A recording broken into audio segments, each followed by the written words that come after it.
Marcelo Torche está con nosotros, es candidato a la Convención Constitucional, que ya parece que no se va a efectuar tal cual estaba previsto en el mes de abril, sino para mayo.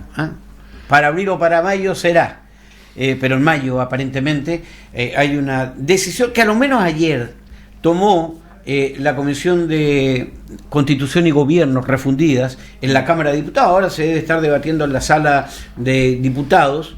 Y bueno, aquí vamos a hablar con Marcelo Torche respecto a las repercusiones que él cree puede tener en este acto eleccionario para el cual han trabajado intensamente desde el mes de febrero, vienen trabajando, ¿no? Sí. O antes algunos, los candidatos a gobernadores, alcaldes, concejales y a la Convención Constituyente.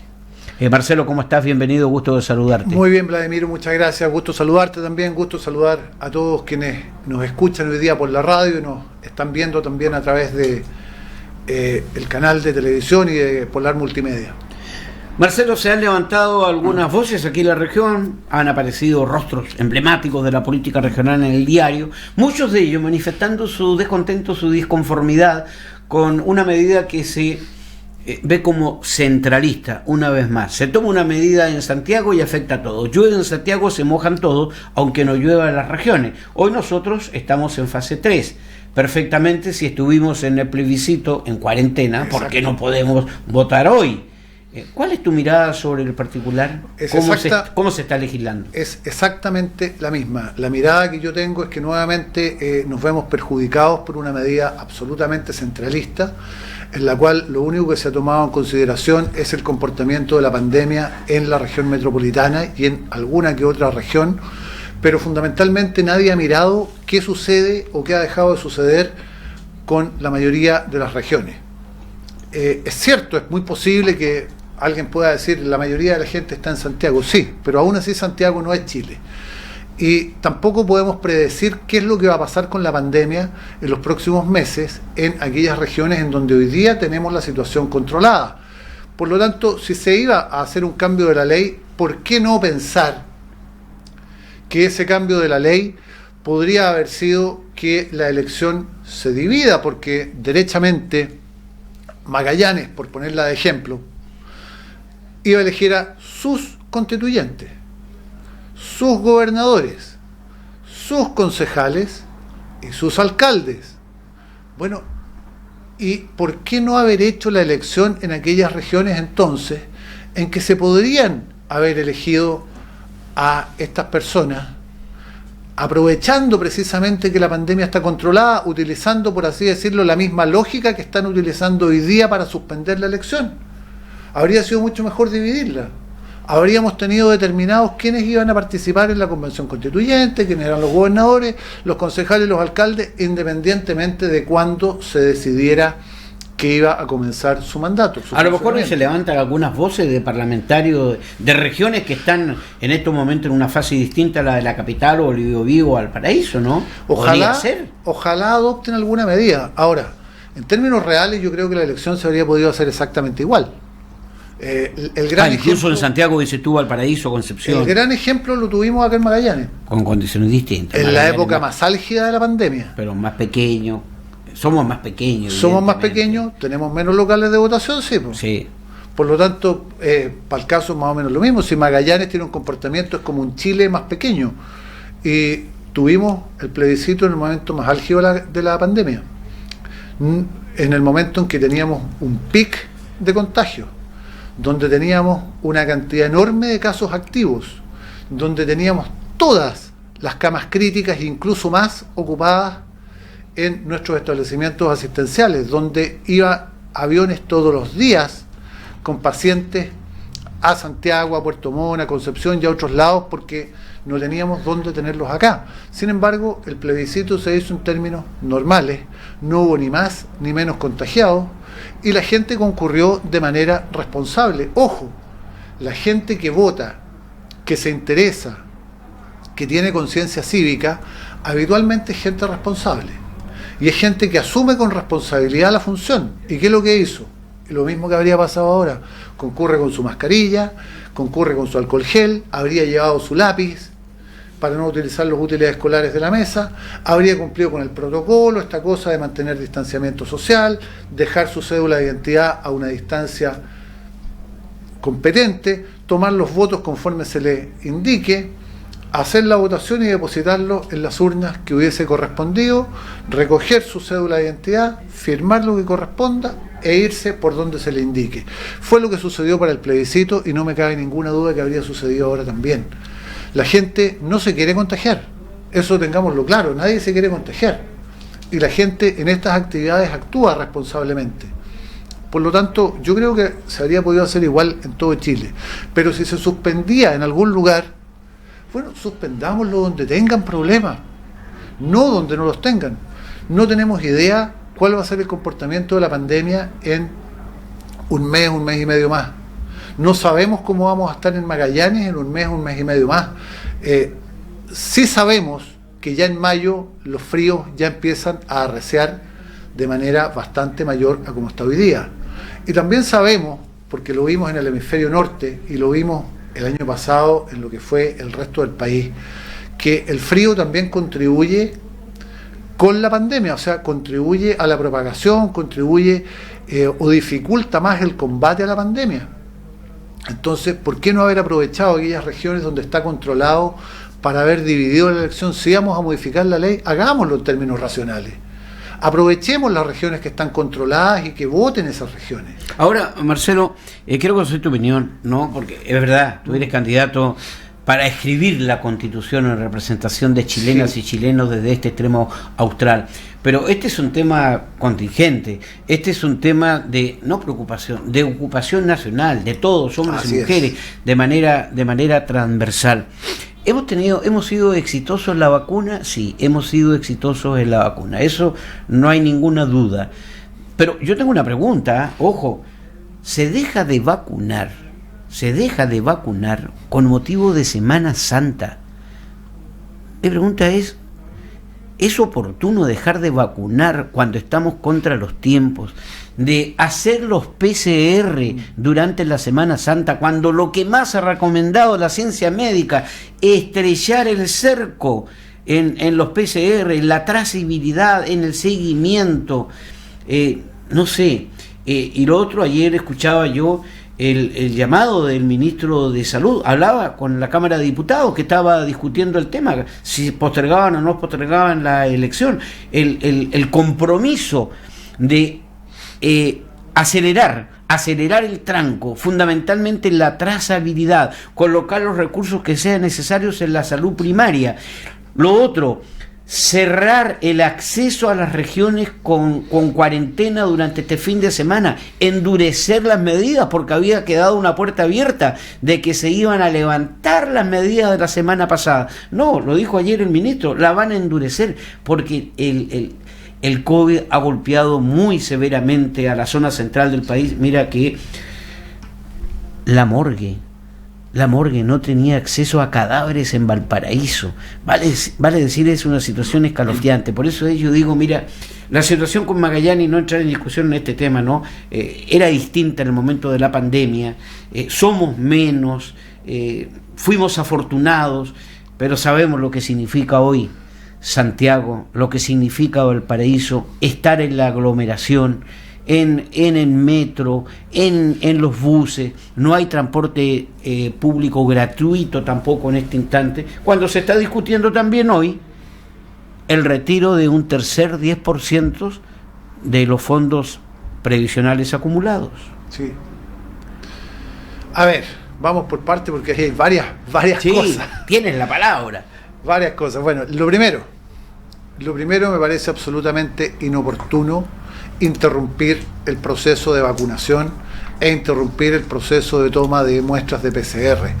Es decir, con todo respeto, si lo que queremos es combatir la pandemia, bueno, adoptemos las medidas necesarias para eso. Una de esas medidas, sin lugar a dudas, es la vacunación. Yo acabo de pasar hace poco rato afuera del liceo y hay una tremenda fila de gente, todos guardando la distancia, esperando ser vacunados. De verdad creo que no tiene por qué interrumpirse por este fin de semana largo.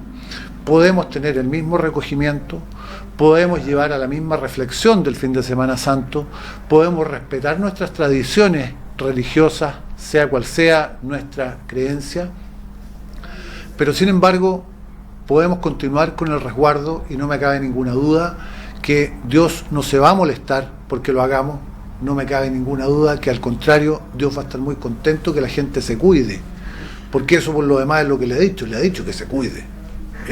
Cosa de leer la Biblia y en distintos capítulos, tanto del Antiguo como del Nuevo Testamento, Dios es enfático en señalar que la gente tiene obligación de tener su cuidado. Por lo tanto, no veo razón para suspender la toma de PCR, porque eso es lo que nos permite mantener controlado el avance o no del virus. Por otra parte, ¿qué es lo que va a pasar? Que vamos a tomar más PCR en la semana, entonces vamos a tener un alza falsa. Eso va a distorsionar las estadísticas. Y por supuesto que si hay algo que contribuye a que vayamos disminuyendo la cantidad de casos de COVID, es que la gente pueda continuar vacunando. O sea, yo de verdad no veo razón para suspender la vacunación y para suspender la toma de muestras durante el fin de semana. Lo segundo, sin lugar a duda me parece acertado, y creo que debieron haberlo hecho mucho antes, restringir el desplazamiento a determinadas zonas o desde determinadas zonas. Un grave error, creo yo, y creo que puede ser la fuente, incluso aunque algunos han dicho que no, pero creo que puede ser la fuente de esta alza de contagios que hoy día existe en la zona central del país, el famoso permiso de vacaciones. Si esta cuestión partió, y perdone que lo diga incluso en términos más o menos jocosos, pero con la famosa fiesta de la ICI en Cachagua. El 1 de enero, claro. Claro, cuando que salió un montón de audios, videos y tonteras, pero esa misma fiesta se replicó en todas las playas de Chile, no me cabe ninguna duda, y durante todo el verano. ¿Ha habido errores tácticos, estratégicos en el manejo de la pandemia por parte del gobierno? Yo creo que los ha habido desde el principio. Yo creo que desde el principio se restringió mal, yo creo que incluso se encuarentenó mal, yo creo que no se adoptaron las medidas que correspondían, cuando correspondían. Es posible que algunas cuarentenas estuviesen justificadas, otras no. Creo que la prolongada cuarentena que sufrió Magallanes no estuvo justificada, no ayudó absolutamente en nada. Paradojalmente, cuando comenzaron a bajar y violentamente los casos fue cuando vino una pequeña apertura con el pase a fase 2. Entonces, y la cuarentena, los casos seguían subiendo. ¿Qué pasó? No tengo la menor idea. A lo mejor la gente se juntó más en forma clandestina, no lo sé, pero no sirvió. Yo, la verdad que las cuarentenas de personas sanas no soy partidario de ellas. Las cuarentenas están definidas precisamente para aislar a personas enfermas, no a los sanos. ¿Ha habido errores en la trazabilidad, errores para hacer los seguimientos? Sí. Y sin lugar a dudas creo que un gran error fue el famoso permiso de vacaciones.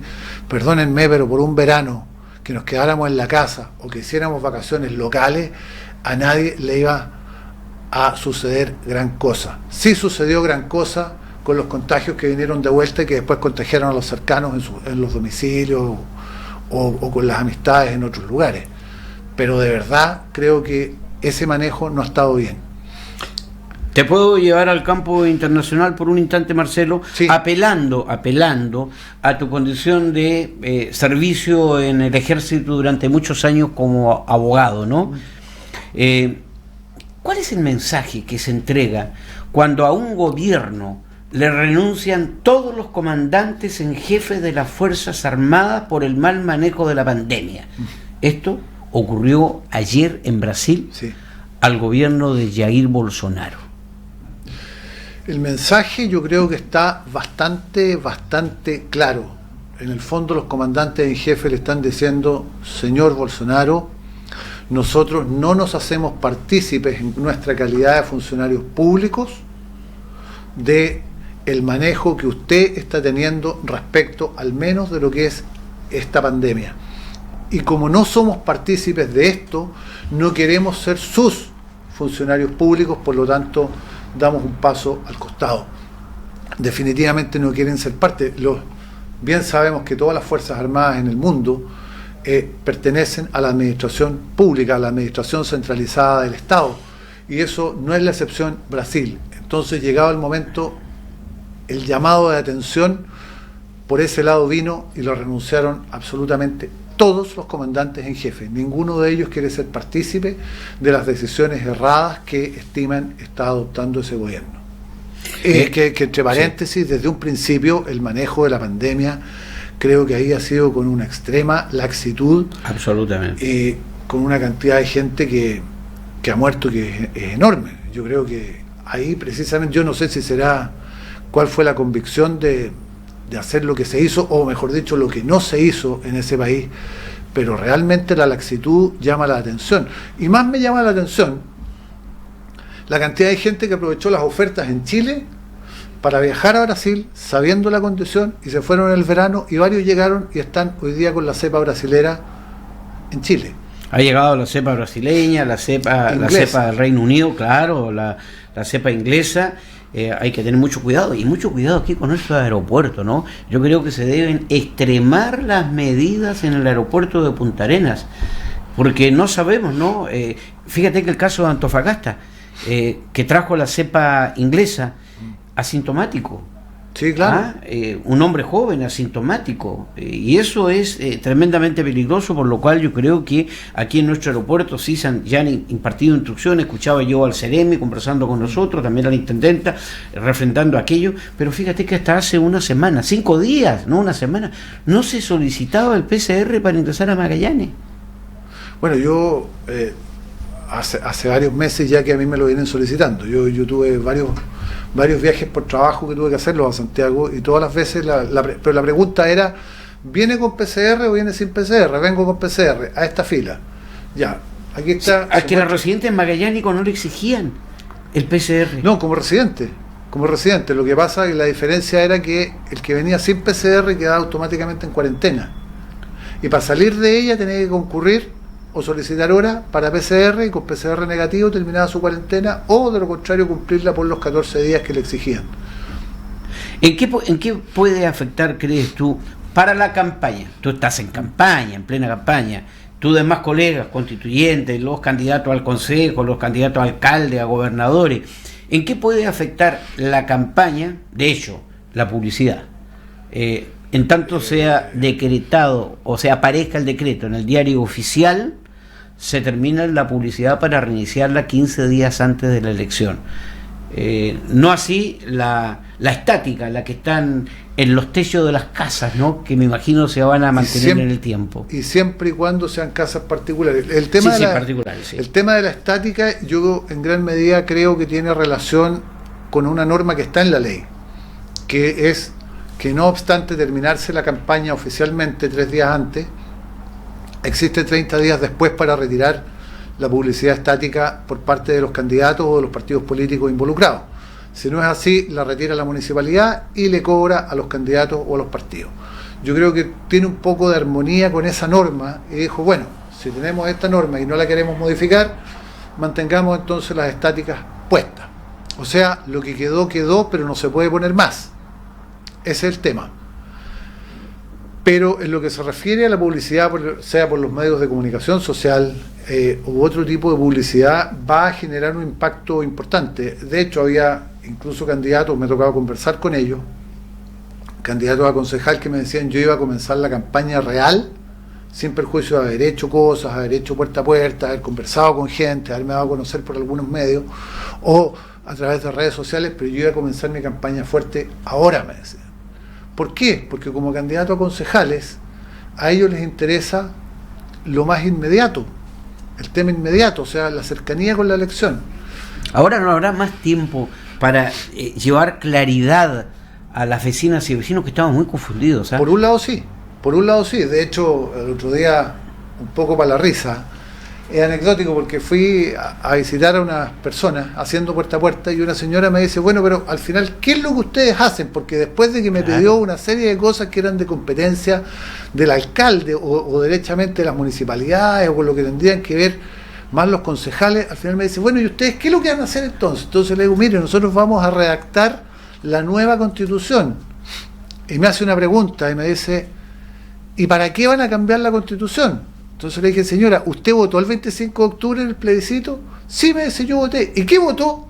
Y me dice que votó apruebo. Bueno, usted votó para cambiar la Constitución por una nueva. Pero es que yo no quiero cambiarla, pues me dijo. Bueno, pero ya votó, pues, ¿qué quiere que le haga ahora? Y la mayoría de la gente votó cambiarla, por lo tanto hay que cambiarla, y para cambiarla la tenemos que redactar. Pucha, me dijo, es que de haber sabido voto otra cosa, me dijo ella. Bueno, es un poco lo que sucede con algunas personas, que en cierta medida se dejan llevar también por la publicidad. No digo que el resultado vaya a ser otro, por favor, no se malinterprete. Pero efectivamente va a producir un impacto y va a permitir en alguna medida que se pueda clarificar algunas cosas y a lo mejor que algunos candidatos puedan darse a conocer. Pero por otro lado, hay otros candidatos que me han dicho, a mí se me acabó, y lo conversaba ayer, y me dijo, a mí se me acabaron los recursos. O sea, yo me dijo, no sé lo que voy a hacer, me dijo un candidato amigo, con el que tuvimos incluso un debate, me dijo, yo no sé lo que voy a hacer, me dijo, pero a mí se me acabaron los recursos y yo ya no puedo seguir. No puedo seguir poniendo plata, por lo tanto a mí me afecta gravemente, me dijo. Me lo dijo así, me afecta gravemente porque de aquí a un mes mucha gente se va a olvidar de mí. ¿Afecta más al mundo independiente, a los candidatos independientes, Marcelo? Yo creo que sí, yo creo que afecta más a los candidatos independientes porque en definitiva ellos están bastante solos, los que en alguna medida están apoyados por un pacto, apoyados por un partido, por último pueden acercarse y tal vez no para solicitar recursos, pero sí por lo menos el apoyo de determinadas personas que en alguna medida pueden continuar levantando su candidatura, pero que es absolutamente independiente, que ya se le acabaron los recursos, que no puede acercarse a un determinado pacto o a un determinado partido para requerir que sus adherentes continúen levantando su candidatura, le va a afectar y le va a afectar fuerte. O sea, parar por 15 días le va a significar que a la vuelta, si no puede retomar y no tiene los recursos para retomar, le va a afectar muy fuerte. Cuando me recuerdo te invitamos a candidato o candidata, ¿quién es usted? Sí. Reconociste que era la primera vez que te exponías ante la ciudadanía a través del sufragio universal. Así es. ¿Cómo ha sido esta experiencia de campaña? Porque para ti todo es absolutamente nuevo. ¿Cómo ha sido esto? Tú me acabas de decir, de puerta a puerta, conversar con la señora, interactuar, te he visto mucho interactuar en las redes sociales, el ida y vuelta. O sea, efectivamente ha sido absolutamente una experiencia nueva, enriquecedora desde todo punto de vista. El mismo hecho de tratar con los medios en forma permanente, siempre han sido cuestiones muy puntuales, una cuña después de un alegato, qué sé yo, cosas así, sí. Pero propiamente un programa como este o un programa como el que hacemos los días que sale los días viernes en la noche, no lo hayamos hecho. La interacción, estar pendientes de las redes sociales, estar presente con la gente en el terreno, es una experiencia bonita, es enriquecedora, a uno lo va acercando a muchos puntos de vista, va interactuando con la gente a uno lo va nutriendo de una serie de cosas que a lo mejor no las había considerado en su momento y que hoy día sí son parte importante, y es tremendamente enriquecedor, es una experiencia muy enriquecedora, desgastante en alguna medida también, pero es una experiencia enriquecedora que sin lugar a dudas es edificante. Marcelo Torche, te quiero agradecer tu visita a Buenos Días Región en este último día del mes de marzo. Así es. Que tengas un buen fin de semana. Va a trabajar el fin de semana, ¿no? Sí, vamos a continuar. ¿Cómo proyecta el fin de semana en campaña? Porque la campaña va a continuar. O sea, la campaña en sí, vamos a ver primero cómo viene la ley, porque esto debería estar saliendo entre hoy día en la tarde. O mañana. O mañana, más tardar. Sí. Por lo tanto, lo primero que vamos a hacer, y en eso soy bastante estricto como abogado, voy a revisar la ley. No quiero salirme de lo que ella establezca. Vamos a revisar cómo viene, qué es lo que vamos a poder hacer, y en base a lo que se pueda hacer vamos a seguir trabajando, sin lugar a duda, el fin de semana, y vamos a seguir trabajando de aquí hasta la fecha que se establezca, que es probablemente el 15 y 16 de mayo. Por lo tanto, no vamos a parar, pero sí dentro de los marcos que establezca la normativa que se dicte hoy o mañana. Así que vamos a seguir. Pero de todas maneras hay que esperar. Marcelo, un gusto. Hasta la próxima. Un gusto, Vladimiro, muchas gracias por tenerme acá de nuevo, y un saludo para todos nuestros espectadores y nuestros auditores, que tengan un buen día miércoles y que tengan un buen fin de semana largo también. Marcelo Torce, candidato a la Convención Constitucional, estaba con nosotros también aquí en Buenos Días a Todos, hablando de una temática, ¿no? La temática que en estos momentos es ocupación del Parlamento. Ayer las comisiones, ¿no?, estuvieron trabajando hasta las 3 de la mañana para poder debatir hoy a las 9 de la mañana. ¿Qué pasa después? Después esto pasa a la Comisión de Gobierno Interior y Constitución del Senado de la República y posteriormente mañana tiene que verse en la sala del Senado. Vale decir, recién mañana y por la tarde vamos a tener un conocimiento cabal en qué consiste la ley que posterga las elecciones para el próximo mes de mayo. Marcelo, hasta la próxima. Chao, que tengas una buena tarde, un buen fin de semana. Y nosotros nos separamos por un instante porque el reloj ya nos lleva casi dentro de 1 minuto y medio más a las 11 de la mañana. Nos acercamos al mediodía haciendo Buenos Días, Región.